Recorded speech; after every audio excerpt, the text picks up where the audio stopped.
నిమిత్తమై అనగా మహాదేవుడును మన రక్షకుడైన యేసుక్రీస్తు మహిమ యొక్క ప్రత్యక్షత కొరకు ఎదురు చూచుతూ ఈ లోకములో స్వస్థ బుద్ధి కలిగి మొట్టమొదటి నీకు ఏం కావాలి? ఈ లోకంలో బతుకు నీకేం కావాలి? స్వస్థ బుద్ధి కలిగి ఉండాలండి. డబ్బు కంటే, ధనము కంటే, మంచి పేరు ప్రఖ్యాతి కంటే, ఈ లోకంలో అది ఉండడం కంటే స్వస్థ బుద్ధి కావాలి, మంచి బుద్ధి కావాలి నీకు. బాగు చెప్పిన బుద్ధి కావాలి. తర్వాత నీతితోనూ భక్తితోనూ బ్రతకుచుండవాలని మనము బోధించుచున్నది.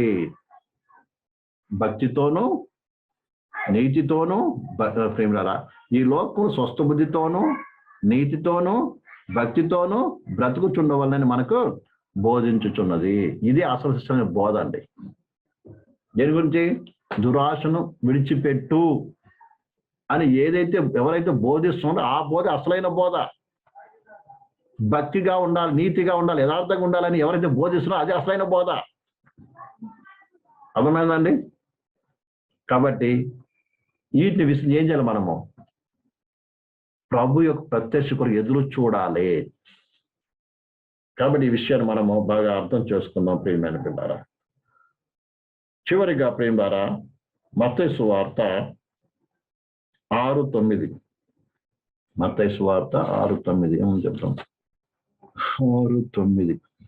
కాబట్టి మీరు ఇలాగ ప్రార్థన చేయండి, పరలోకమందున్న మా తండ్రి, నీ నామం పరిశుద్ధపరచబడును గాక, నీ రాజ్యం వచ్చును గాక, నీ చిత్తం పరలోకం నెరవేరుచున్నట్లు భూమి యందును నెరవేరును గాక. చివరికి ప్రేమ ద్వారా విశ్వాసులు మనం అందరము కూడా దేవుని చిత్తం ఈ లోకములో నెరవేర్చబడాలి అన్న ఆశతో, అలా కోరికతో, అంటే ప్రార్థనతో మనం ఏం చేయాలి? ముందుకు సాగవలసిన వారం విన్నాం. అర్థమైందండి? ఈ లోకములో ఏం చేయాలి? నువ్వు దేవుని చిత్తాన్ని జరిగించాలి. దేవుడు ఏ ఉద్దేశం వచ్చి నేను పుట్టించాడో, ఏ ఉద్దేశం వచ్చి మనం రక్షించుకున్నాడో, ఏ ఉద్దేశము చేత మనని ఈ ఉపదేశం మనకి ఇస్తున్నాడో, ఏ ఉద్దేశం అన్ని స్థలంలో పెట్టాడో, ఏ ఉద్దేశం మనకి ఉద్యోగం ఇచ్చాడో, ఏ ఉద్దేశం చేత మనకి పిల్లల్ని ఇచ్చాడో, ఏ ఉద్దేశం ఇవన్నీ ఇచ్చాడో. కాబట్టి ఆ ఉద్దేశం ప్రకారం ఏం చేయాలి? మనము జీవించాలి. అప్పుడే మనం ఏం చేయగలం?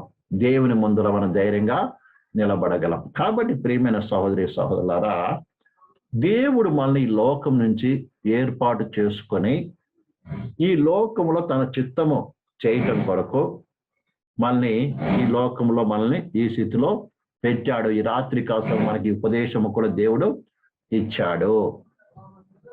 యేసుక్రీస్తు ఈ లోకంలో ఏది జీవించాడో ఆ రీతిగా మనం జీవించడం నేర్చుకోవాలి. అలా జీవించాలని ఏం చేయకూడదండి? ప్రియమైన బిడ్డలారా, లోకాన్ని నువ్వు ప్రేమించకూడదు. అర్థమైందండి? లోకాన్ని ప్రేమించకూడదు. ఈ లోకము ఏం కాకూడదు నువ్వు ప్రియమైన బిడ్డలారా. ఈ లోకముతో ఏం చేయకూడదు? నువ్వు పొత్తు పెట్టుకోకూడదు. అర్థమైందండి? ఈ లోకము యొక్క దురాశను అనుసరించకూడదు. ప్రేమ ద్వారా ఈ యొక్క లోకస్సులు మాట్లాడేట్టుగా నువ్వు మాట్లాడకూడదు. లోకస్సులు వెతికినట్టుగా నువ్వు వెతకూడదు. అర్థమైందా? లోకం అందరూ అనుభవించిన రీతిగా నువ్వు లోకాన్ని అనుభవించకూడదు. తర్వాత ప్రేమైన బిల్లారా, ఈ లోకంలో మన ప్రాణాన్ని కూడా ఏం చేయకూడదు? మనము ప్రేమించడానికి వీలు లేదు. కానీ ఇప్పుడు ఏం చేయాలి ప్రేమ ద్వారా?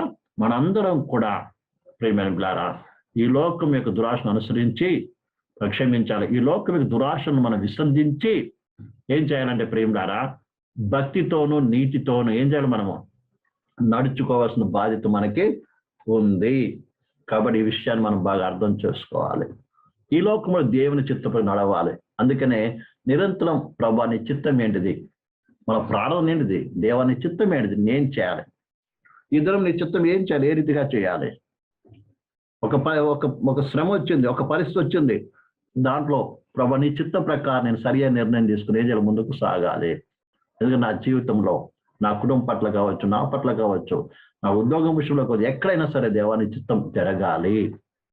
దానికి నీ చిత్తాన్ని గ్రహించినట్టుగా నాకు జ్ఞానం ఇవ్వు, నాకు బోధించు, నీ ఆత్మ నడిపింపు నాకు అనుగ్రహించు, సహాయం చేయమని ఏం చేయాలి? మనము నడవలసిన బాధ్యత మనందరికీ ఉంది ప్రియమైన బిలారా.